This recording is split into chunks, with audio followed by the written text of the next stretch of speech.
to the Unleashed podcast, where we believe that life is better when it is lived on purpose. My name is Molly Brunk, and I am joined with lead pastor of Be Hope Church, Brad Thompson. And today we are talking about carrying the core, but we cannot jump into any content until we talk about the fumble moment. Fumble moment, Brad. I'm excited to hear about your fumble moment this week.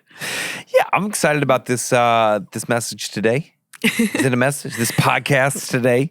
I actually wrote it 30,000 feet in the air on an airplane. How's that? That's good. Did it help you think better? No. Clear? No. I don't like flying. Okay, well. So if it's a terrible podcast, I blame the flight. The stress. But fumble moment. Let's talk about fumble moment. When I was new as a pastor and as a leader, can I just be honest? Yeah. They didn't teach us how to have meetings in school. I mean, grateful for the school I went to, but it was all about exegesis and hermeneutics and reading the Bible. They didn't talk about anything like leadership and building teams and finances and all the things you really need to know about. That's fair. So you just had to wing it after you graduated. I had to wing it. And so here's what when I look back on my early days in meetings, I would have an agenda, but I would dive right into the agenda, which is here's problems we need to solve, action steps we need to take. And I thought that was the most important part of the meeting. And later on in life, I'm not that old, even though you may think that, Molly. I don't think you're old. You always say you're old, and I just have to say you're not. A couple years ago, I was on a sabbatical. Pastor World, that means they just give us a nice break. And I got to go to visit my in-laws in Phoenix. And my brother-in-law, Jeff, he owns his own optometry practice. Fancy. Really cool stuff. Sounds fancy. It is cool. I mean, he worked really hard. It's called Eyes on Sight. This is not a promotion, but he is one of the only optometrists that I know that would drive 3-4 hours with his equipment to different places all over the state of Arizona than to treat people's eyes. That's cool. And there were many doctors doing this. That's cool. And I don't think there are many today. Does he want to sponsor our podcast? I don't know. Well, I'll call him up. He may. I don't know. You can call him after this. Hey, Jeff. But the cool thing was, he has grown this business that was pretty mobile into an amazing business today. And so when I was out there, we were talking about, hey, what are some ways that you lead meetings? How do you talk with your staff? And I love what he said. He said, I begin every meeting by talking about our mission statement and talking about the values that we hold as a company. And I have deemed that phrase now carrying the core. Carrying the core. I like it. And what I learned is early on, I was trying to have these conversations and meetings, and I was trying to direct the meeting, but I wasn't using the core as a guide for where we were going. And what I learned is that how you open a meeting determines whether or not you stay on mission. Like, this is kind of important. Like, when you open the meeting with your mission statement, everything you do then is based around what you have set in front of you. Does this make sense? Yeah. And so the mission statement is a part of the core, and what else is a part of the core? Yeah, so when I talk about carrying the core, I'm talking about mission statement. Why do we exist? I'm talking about our vision. What do we seek to see because we exist? Our values. How do we accomplish why we are here? Like, how do we do that? What's our values? We have other essentials, which we covered in our last podcast, like our trust code. How do we fight? Here at Be Hope, we call them Hope Team values. We have separate Hope Team values in addition to church values that we have. These are all essential to who we are as a church and carrying culture. And if you don't carry the core, if you're not a culture carrier, if you aren't leading meetings every single day without these, you're in trouble. You're in trouble. So what's at stake when you don't do that? Well, here's what's at stake. Organizations naturally drift, not drive toward the mission. And so there is this natural tendency for organizations to grow further away from what they set out in the start as they continue to grow. Let me give you an example. One of my biggest fears right now, and maybe I'm getting ahead of myself, is that as we grow as a church, that means there are more people, and it means there are more staff, and more is good, but more means that there are people who don't know our mission. There are people who don't know our values. These are people who don't know why we exist. And it is okay for you to step into Be Hope for one weekend and not know why we exist when you step in. But I'm not convinced that by the time you leave, you won't know why we exist. Does this make sense? Yeah. Like you want it to be so clear and evident within someone's first visit. I think on someone's first visit at Be Hope, people will know our mission. They will know some of the values that we hold. Like it is very apparent and clear what we hold dear in our lives. Mm-hmm. And I think as we grow bigger, my fear is that there'll be less people who know that. And so that means there's more work and more communication and more repetition of the same message. And the more we talk about it, we probably get tired of it. But the more we talk about it, we need to keep talking about it. Mm-hmm. Yeah, I heard a pastor one time, and she said that all you have to do to drift is nothing. That's all you have to do and stuff. And so it's like, I think it's true, is like when you get into the routine and the like used to it, and you just assume that it's always going to be like that, then that's when you tend to drift far from the mission. Yes, I love, who said that, by the way? Priscilla Schreier. Of course she did. I know. She's so smart. Of course she did. And here's why that matters. Like, here's why we think carrying the core is so important, is because if organizations naturally drift, then carrying the core intentionally drives us. It intentionally drives us toward the mission. I think I gave this example before. I'm going to use it again because I think it's a great one. But I used to go fishing. I used to go fishing with my grandfather as a kid. I've shared this before. If my grandfather didn't put oars in the water, the boat would just naturally drift. We would end up in trees. We would end up in twigs. My least favorite thing is we would end up in cobwebs and spider webs. And I always hated fishing just for that reason, right? But I think carrying the core is a lot like the oar. Like there's the moment that they're in the water, you can steer the boat. You can get to where you need to go. You're moving faster.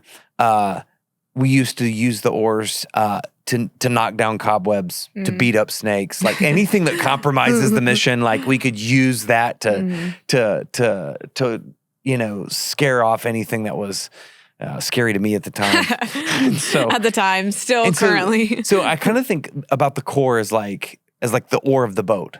Like it directs, it drives, it protects, it provides exactly where you need to go. Mm-hmm.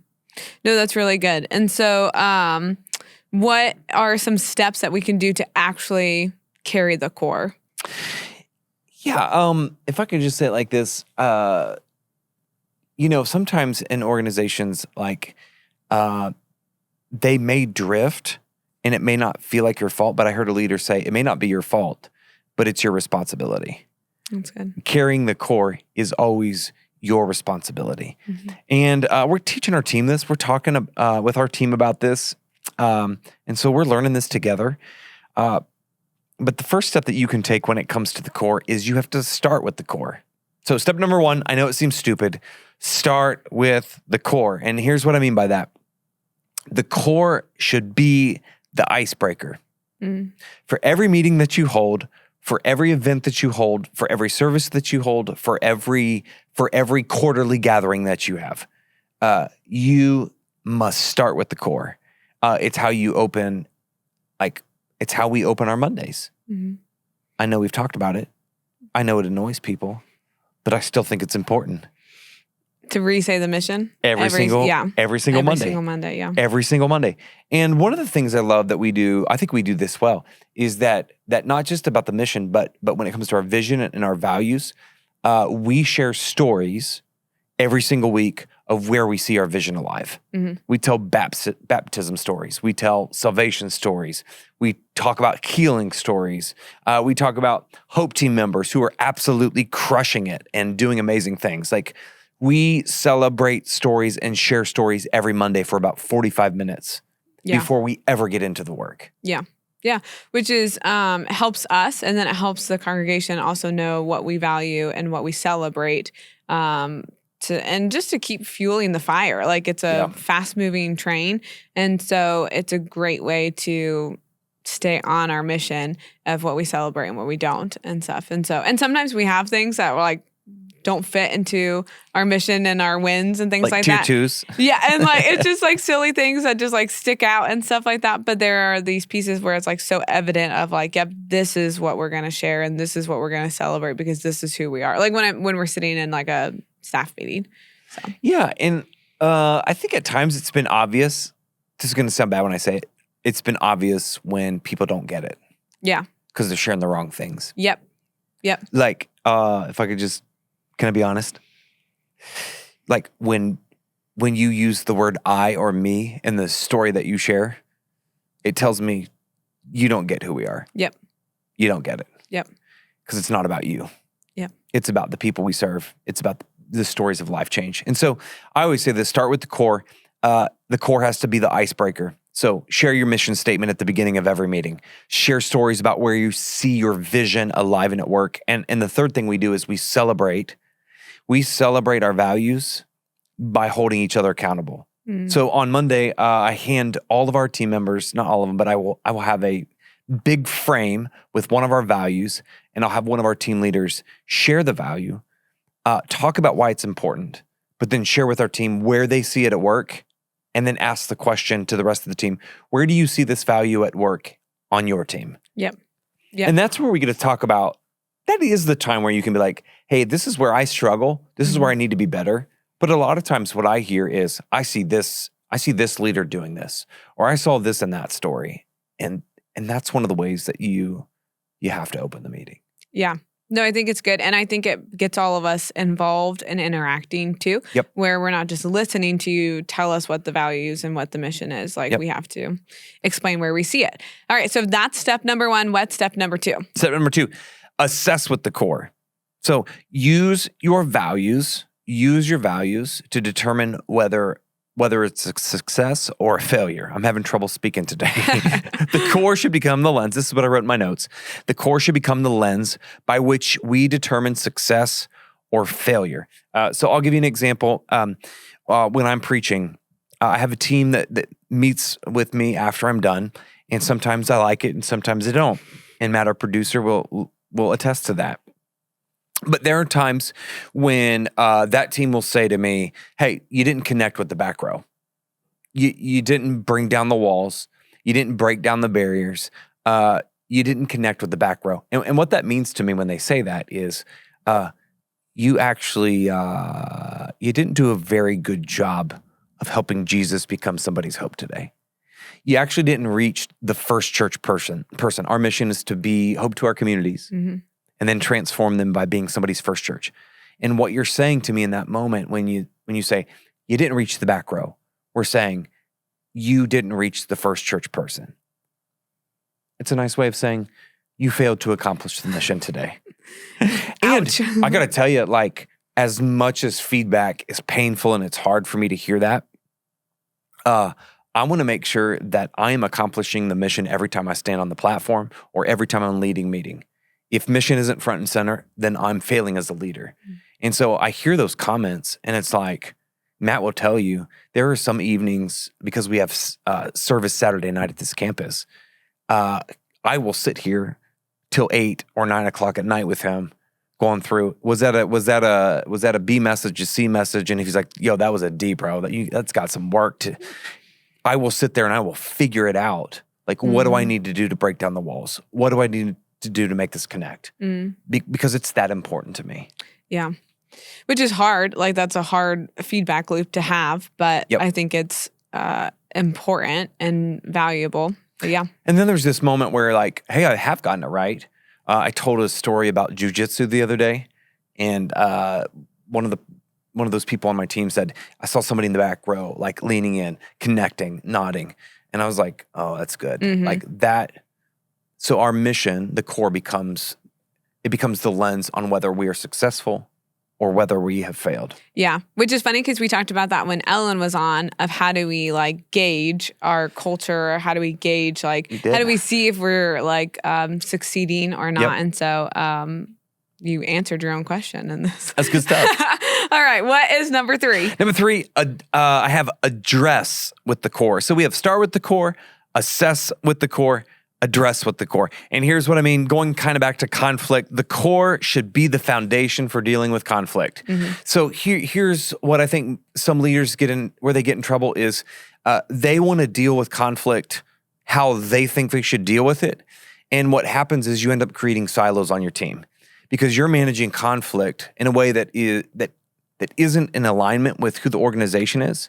It may be in alignment with who you are, but it may not be in alignment with where the organization's going. And so there's part of me where a leader and I the other day were talking about this. Hey, you want to have a hard conversation with somebody? Like, use the values as a backup and a foundation for you to stand on. Like, you have credibility and you have the right to speak into somebody's life when they aren't living out the core values. Yeah. Right? And so, man, we say everybody belongs at Be Hope. And if you see people on your team who are acting in a way that doesn't show that you belong at this place, or that are kind of standoffish, it's like you don't need to go in and say, you're really being a jerk. You can go in and say, one of our values at Be Hope is that everybody belongs. Yeah. And it's my responsibility to make sure that we hold to that value. And what I see now in you is that you're not living up to that. And I need you to hold that. You see the difference? Yeah, no, I think it makes sense. And we see it a lot with in student ministry because we have a lot of students who are in positions of leadership. And I think we have these expectations of them, and they are true, and we can point them back to those expectations. But sometimes what I have to be reminded of is that we are serving First Church people. And so it's like I have to always constantly remind myself that even though I think that they should be at a certain point, like my job is to still serve them where they're at and help them. So, but yes, using the values to be able to correct and guide and lead makes it painless. It does. I think there's this part where like it's hard for us to find our feet at times on how to deal with a situation. And if you could, this is like this, it's like the safety net. Like, it's the one thing that you can fall back on and not get it wrong, right? If I know I'm falling back on our values or I'm falling back on our vision to address conflict, like, what could go wrong? Yeah. And if it goes wrong, then there's this reality of, you probably aren't the right fit. Yep. Right? You probably shouldn't be on our student leadership team if you can't lean into this value. Yeah, which happens a lot. Not a lot, but like it just happens, and it gives people something to work towards. And so all of these are heart issues. Like, they're not just skills and things like that. They're a heart issue if you're struggling to create belonging for people. And so it's a discipleship thing of like, if you're struggling with this, how can we help you overcome this? Right. So yeah, but that's number 3. What's number 4? Number 4, activate. You see what I'm doing? Alliteration. I see you. Assess, address, activate with the core. I had to do it. I don't know why, but you're a pastor. That's it why. Was. I'm going to blame it on the flight. Activate with the core. And what I mean by that is the core should determine your course of action. The core determines the purpose behind your plan. And so what I mean by this is when you open a meeting with a mission statement, when you open a meeting with why you exist, when you open the meeting with your vision, it will set the trajectory for your planning meetings. So because we have services here, we have a worship planning meeting where we plan the weekends out. And there have been many times where we will look at each other and say, that would be great for somebody who's churched. And we're all about churched people. Like, we love churched people. And we want to help churched people. We have churched people that attend our church. But that's not our mission. Yeah. And so if it feels churchy, like it may not be as deep as what other people want, but we're here to be somebody's first church. And so oftentimes in our planning sessions, we'll say, no, if we're going to be somebody's first church, then we have to teach them this.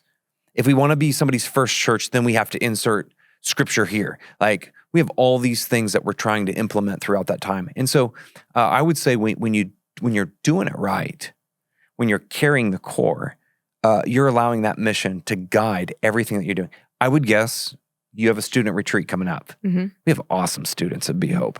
We have a great retreat coming up. And we have a great Hope team that serves them. Yep. Yeah? Yep.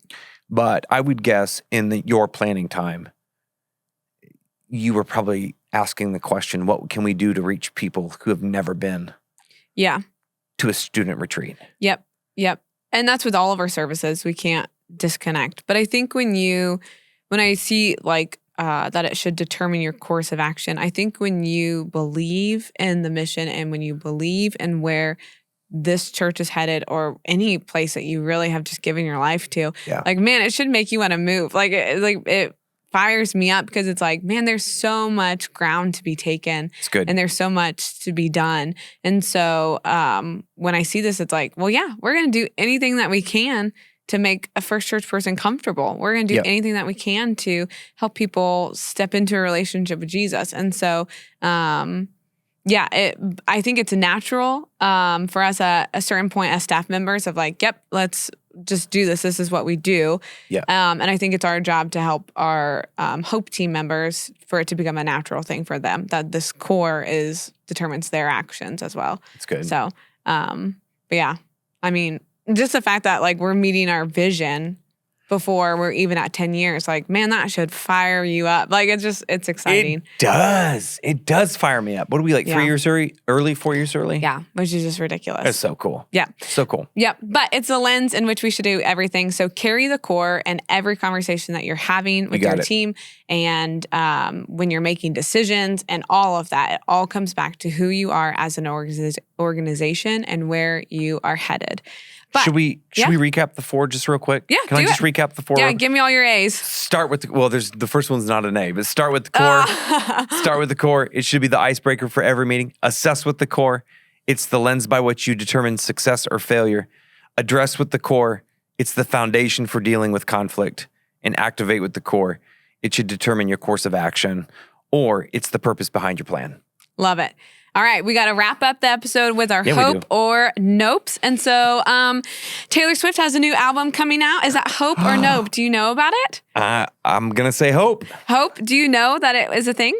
No. Oh, okay. But I will download it. Oh, well, it's not out yet. Not until April. When it comes out. Okay, great. I'm going to go, because I'm an oldie. Yeah. I use Apple Music. I love Apple Music. Got it. Not a Spotify. I'm gonna go. I'm gonna go follow her today. So when it comes out, you'll be the first one to download it. Okay, I'm here for it. The next one is remakes of movies and like all of these, number 2s that are coming out 20 years later. Number 2. All of these second edition. I'll say that differently. There you go. Movies that are coming out. 20 years later. After. Can you give me an example? No. Like there was a Dumb and Dumber 2 that came out. Nope. Yeah. It wasn't as good. It's never as good. No. It's never as good. Okay. And the last one is hope or nope. This one hits home to you. Broken ribs. Is that a hope or a nope? Currently, no one knows this, but Brad probably has a broken rib that he's just toughing his way through. I don't know. I don't know what funny. she can do. Is it funny? It's kind of funny. The fact that you're in severe pain. It's kind of painful too. Yeah. So is that a hope or a nope for you? Well, I hope there's hope for healing. Yeah. Is it like a month? You have a month of healing? I don't know. Okay. I hear it's a lengthy process. Got it. Well, if you have any quick fix remedies on how to heal broken ribs, you let us know in the comments. But we are so grateful that you took time to listen to the podcast or watch the podcast wherever you are from. And make sure that you share this with your sphere of influence and subscribe so that anytime there's a new episode, you are the first one to know, just like Brad in the Taylor Swift album. But thank you for watching or listening, and we'll see you back here next episode.